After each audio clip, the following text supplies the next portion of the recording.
在常年不见陆地的水上生活，寻找合适的地方充当灶台少之又少，所以每天生火做饭成为一大难题。不过对于野外生存狂人的发哥来说，这只不过是小事一桩。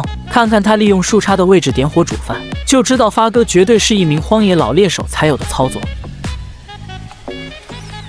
视频接上一期说道，发哥来到一片从未踏足的新水域，而此处水域长满了许多荷花，表面这里的物资资源还是比较充裕。只不过想要在这片水域生存下去，就必须寻找一处合适安营扎寨的地方，因为这里缺少高大水林作为遮风挡雨的庇护。此时的发哥只能再往深处一探究竟。不久之后，眼前这片水林貌似可以建造合适的营地，暂时倒也算是一片风水宝地。发哥把小船停在2棵稍大的树木中间，然后拿着一根绳子系在小船前后的树干上面，以绳为衡量，再把之前捡来的塑料布一挂，一个临时搭建的简易雨棚就有了。把船舱渗入的河水清除之后，是时候为午餐的食材做准备了。发哥从塑料袋中拿出一些鱼钩，乍眼一看，大部分鱼钩都已经锈迹斑斑，但他还是舍不得丢弃，毕竟这些捕食工具都是勉强养家活口的宝贝呢。加上水上生存不比陆地容易，不仅长期需要忍受一个人的孤独寂寞冷，还要时刻警惕水面瞬息万变的变动，这也是非常考验人的体能。在食物匮乏的情况下，尽量对工具进行回收再利用是非常必要的。随着发哥不断用绳子绑住全部的鱼钩，一个个纯手工制作的捕鱼工具就完成了。发哥生怕久坐容易患有腰间盘突出，于是来了一个全身舒展运动。看来在水上生存也挺费腰力的嘛。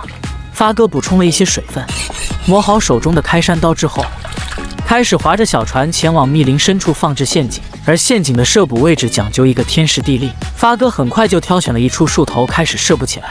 因为树头的根部通常含有大量生物，对于水底的鱼儿来说，这里便是它们觅食的绝佳之地，同时也是戏耍和繁殖的安静乐园。发哥第一个陷阱就放置在2棵树的中间，一根绳索中间绑上一小段带鱼钩的鱼线，鱼钩再挂上一条活蹦乱跳的小鱼。小鱼在水中越是挣扎，越能更快地吸引到附近的捕食者。如果没有鲜活的鱼饵，则用开山刀将死去的小鱼稍微加工一番，虽然效果比鲜活的小鱼会差那么一丢丢，但被劈开的小鱼自身的腥味也是一种上等的鱼饵。发哥忙活了一大早，终于把所有的陷阱布置完毕，午餐也该准备一下了。发哥刚回到临时营地，立马端详起途中摘下的绿色野果。根据多年野外生存的经验来判断，此野果可以食用。有小伙伴知道这是什么野果，可以评论走一波。发哥吃完餐前开胃菜之后，拿起斧头在一处树干的中间钉上了2节树枝，接着把锯好的木头铺在2根树枝上面，然后随手在水中捞起一些水草盖在树枝上方，一个临时的水上灶台就搭建好了。随后，发哥走到了边上的几棵小树跟前，3下5除2，便收集了不少的干枯木柴。回到营地，简单的将木柴整理一番之后，发哥将细小的树枝铺在灶台上，这样可以更快点燃灶火。不知道大家有没有发现，这个灶台的形状和老鹰的鸟窝非常相似，就冲这一手巧夺天工的手艺，还不赶紧给发哥点个赞吗？不到一会功夫，平静的水林之中开始升起一缕缕袅袅炊烟。此时营地的灶台终于点起了篝火，发哥把铁锅挂在火堆上方，并往上边加入一些夏日特饮。在等待的过程之中，发哥并没有空闲下来，他拿起三角锉，在锈迹斑斑的手锯上面来回搓动，势必将每一颗锯齿都搓得锋利如初。看看这个威力，相当不错吧？短暂的休息过后，发哥开始划着小船前往刚才放置鱼钩的地方。今天阴暗的天气似乎对鱼儿的食欲有了不少的影响，小船慢慢靠近鱼线，而河面却出奇的平静。很显然，这个鱼钩并没有愿者上钓，原先活蹦乱跳的鱼儿也只能把它收起来当做今天的午餐。毕竟在水上生存，食物显得尤为重要，绝不能随意浪费。随后，发哥来到了下一个陷阱，河面一如既往的毫无波澜。本以为这个陷阱也要吃空军，没想到这边的鱼线竟然被扯断了。好家伙，究竟是多大的鱼饵才能把这般粗的绳子扯断呢？难道遇到了超级大火？发哥来到绑在另一端的树干跟前，用力扯了几下绳子，水里的鱼钩似乎挂在树根上了。一时之间，任凭发哥怎么使劲也难以撼动半分。看来今天是屎壳郎碰上拉稀的，白跑一趟。既然没有钓到鱼饵，但捕鱼工具也不能丢。发哥小心翼翼地将手探入水中，似乎摸到了什么。调整好姿势后，再将手伸进水底一探究竟。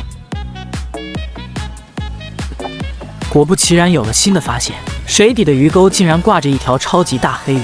这条死翘翘的大黑鱼应该得有4斤以上吧，而挂在另一个鱼钩上的鱼饵还剩一半，留起来加个餐也是不错的选择。好久没有吃过黑鱼的发哥赶紧划船回去营地，沿途还不忘砍来一根新鲜的小树枝备用。回到营地之后，发哥很快就把黑鱼砍成2截，简单处理鱼尾部分之后，直接用树枝穿了起来，然后再将它放到火堆上烘烤。而另一截鱼头部分，在去掉鱼鳞、鱼鳍等部位之后，发哥打算把鱼肉晾干以备不时之需。看看这条野生大黑鱼的鱼肉，着实有点结实，之前已经磨锋利的开山刀差点都切不动它。半小时过后，发哥早已准备好辣椒、蒜头配柠檬汁的配料。此时，灶台上的黑鱼肉也已经烤得外焦里嫩，被拔掉的树枝上面还粘住了不少的鱼肉。发哥当然不会就此扔掉树枝，他用勺子刮下鱼肉，沾上一点配料，一口进去，疲惫大半天的整个身躯瞬间得到释放。慢慢掀开烤焦的鱼皮，满满蛋白质随即映入眼帘。发哥才不管那么多，立马大快朵颐起来。一勺鱼肉，再配上一些灵魂酱汁，人间美味也不过如此吧。顿顿鱼肉吃到撑，这绝对是你从未见过的野外求生。上一期视频说到，发哥依旧在寻找合适的落脚点。一番简单洗漱过后，突然一只漂浮在水面上的瓶子吸引了他的目光，随即发哥进行了一番收破烂行动，既是他日常生活的一部分，同时也为保护环境出一份微薄之力。也许在别人看来一点用处都没有的塑料瓶，但在这里却是极为重要的战略资源。这些漂浮的塑料瓶不仅可以用来搭建平筏，而且还能制作出各种意想不到的实用性工具。不到1会的时间，船上便收集到不少的瓶子。发哥随意找了一处遮阳之地，接着拿出之前的鱼线，并把鱼线的一头绑在瓶身上面。看得出来，发哥就是想利用这些废旧瓶子制作出钓鱼工具。然而，这似乎是一项简单的工作，但发哥一点也没有马虎了事，一丝不苟地检查每一个瓶口，以防瓶盖没有拧紧沉入水底。几分钟不到，小船上已经堆起了很多捕鱼工具。随后，发哥将之前抓到的虾米逐一挂在鱼钩上。就这样，废弃塑料瓶做的捕鱼工具就完成了。把工具都整理好之后，紧接着划着小船去寻找一处合适的位置，放置捕鱼陷阱。这一次用的工具比较特殊，所以他优先考虑在荷花丛中放置瓶子，本着全部鸡蛋不能放在同一个篮子的原则，剩下的瓶子则放在阴凉的树荫底下。一切准备就绪，接下来只需要守株待兔即可。发哥划着小艇返回营地，从早上忙得团团转，也是时候为今天的午餐做准备了。至于午餐的食物，则是刚才用剩的鱼饵以及路上捡到的一只福寿螺。在猛火的炙烤之下，锅里很快就滋滋作响，并飘出了阵阵清香。发哥连忙将铁锅拿了下来，同时也将祖传秘制的酱料拿了出来。简单搭配之后，把红彤彤的虾肉从锅中倒出，再沾上一些秘制酱料，这味道简直不要太好吃。发哥更是直接把蘸料碗端了起来，一口接一口的快速嗦吃着虾肉。等吃到差不多的时候，发哥便开始吃他的最爱，一口福寿螺汤汁一饮而尽，接着挖出螺肉，满满的螺肉口感使得发哥意犹未尽，恨不得立马再去寻找更多的福寿螺，实在太好吃了，隔着屏幕都有一种羡慕嫉妒恨的感觉。饱餐之后，困意袭来，发哥喝了几口夏日特饮，简单洗漱一下，直接就四仰八叉的躺在船上休息起来。时间过去2小时后，这一觉差点就睡到了黄昏。眼看天色也暗了下来，他连忙用水让自己清醒一番，同时也不忘整理了一下发型。想当年，发哥也是10里8村出了名的帅哥一枚。不过往事如烟，一切都将随风而去，变成回忆。发哥很快就回到刚才放置陷阱的位置，他小心翼翼地拿起瓶子，不出意外的话，就真的没意外。第一个瓶子果然没有任何收获。然后来到下一个陷阱，不过这一次似乎不太一样。小船还未靠近，便看见瓶子不停地左右晃动，很显然这个瓶子下方应该是有鱼儿咬钩了。发哥拨开旁边的荷花，小心拉起瓶子，鱼钩果然钓到了一条鲶鱼，看这身形，估计也有个小半斤。随着越来越多的陷阱被收起，被钓起的鱼儿也渐渐的增多，最终收获了2条黑鱼和1条鲶鱼。而此时天空忽然乌云密布，下起小雨。发哥连忙回到营地，把刚才钓上来的渔获全部处理掉。由于今天捕到的渔获相对较多，所以发哥将部分的鱼肉腌制起来，以备不时之需。这也是发哥得以长期在水上生活的生存之道。你知道野外捕鱼高手是怎样捕捉黄鳝的吗？远处的发哥正划着小船行驶在宽阔的水面，想必大家也猜到，之前的荷花水域似乎并未能阻止他一往直前。这里灌木丛生，倒也算是景色优美、平静迷人。沿着灌木丛的切口，发哥打算进去探个究竟。经过半小时的划航，他来到一处房子前，看着破烂不堪的布料，想必这里许久未曾有人居住。来到房内，上面还有不少废弃的瓶子。本着验过拔毛的原则，发哥自然却之不恭的尽数收下。房子的屋顶很是破烂，但是作为临时营地，应该问题不大。趁着天色还未暗，他把船上的行李放在了屋内，同时将之前捡来的塑料管从舱内取出。发哥这次真的要来一次纱布擦屁股，给大家露一手，看看如何利用废弃的物品捕鱼。发哥把诱饵放入塑料管中，他来到房子不远处的灌木丛。水草根系中含有大量的微生物，这些地方通常都是鱼儿的乐园，所以第一个陷阱的位置便放在灌木丛中。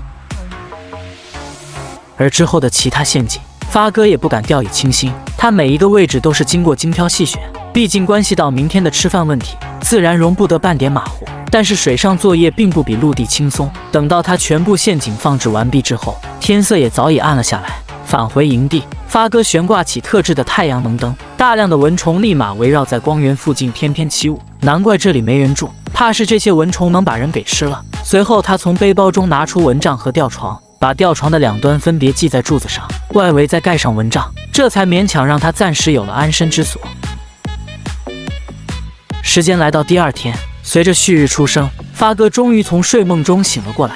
尽管昨晚睡得还算舒服，但这边蚊虫实在太多，要是昨晚大小黄在这边，想必也扛不住这么多的蚊虫折磨，估计早被蚊子叮成猪头了。不过在此之前，还得先解决午餐的问题。发哥划船回到昨天放置陷阱的位置，突然漂浮在水面的物体引起了他的注意，捡起来看，原来是一只死掉的福寿螺，真是太可惜了，不然还能加个餐。发哥小心翼翼地把第一个塑料管收起，但是摇晃了半天，塑料管里面也不见有任何动静。很显然，这个陷阱并未捕到任何的鱼饵。为了节省时间，发哥还是决定先把全部陷阱收起，然后再统一的检查。随着一条条鱼儿被倒进船舱，最终收获了4条黄鳝。早已饿得不行的发哥当即从边上捞起一些水葫芦。看过之前视频的小伙伴也应该知道，发哥在水上建造台的技能堪称一绝。他这次打算用水葫芦做灶台，至于烧火用的木柴则是树枝上的枯木。简单处理黄鳝之后，他在船尾支起一口铁锅。作为一名高质量的打野狂人，发哥做菜的技巧同样也堪称一绝。随着佐料倒入锅中，周围的空气立马芳香四溢扑鼻而来。等到佐料被煮得滋滋作响，颜色变暗，再将切好的鳝鱼肉倒入铁锅，最后再加入河中随便摘来的野菜。今天这道黄鳝大乱炖午餐便做好了。一口白米饭，一口新鲜出锅的鳝鱼肉，什么综艺节目的向往生活，怕是比不上发哥的水上人生。几分钟不到，锅中的鳝鱼肉很快被发哥一扫而尽。稍微休息了1小时之后，发哥再次划着小船出发了。而他的下一站又会是哪里呢？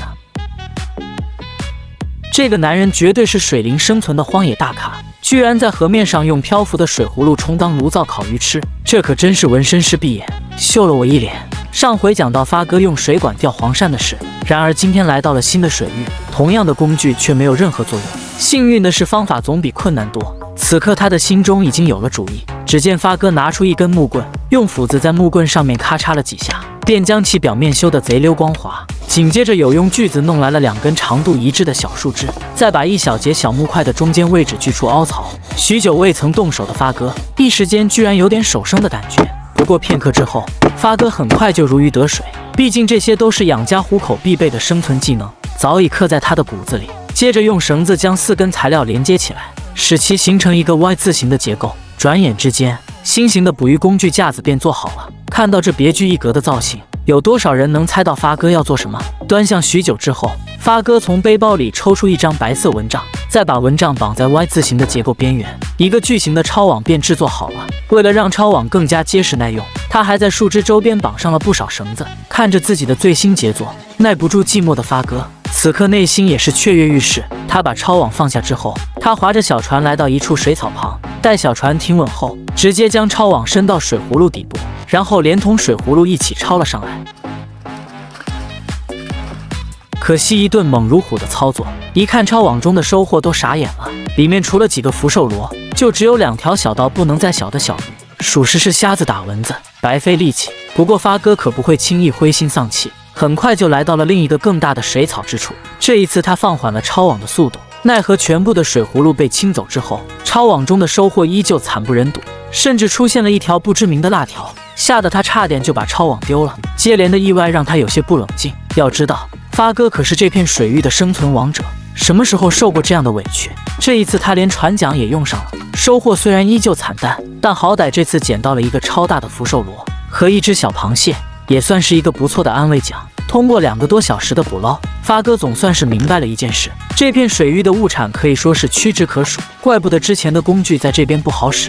很显然这片水域并不符合安营扎寨的条件。随着一次次的捕捞，最终船舱的这些福寿螺以及陶罐中的鲶鱼和黄鳝便是今天的全部收获。眼看着日暮途穷，发哥只好意兴阑珊地收起抄网，给小船简单的清洗之后，发哥滑到一棵枯树前，胳膊粗的枯木被他3两下功夫锯了下来。几分钟不到，船头就收集了不少干枯柴火。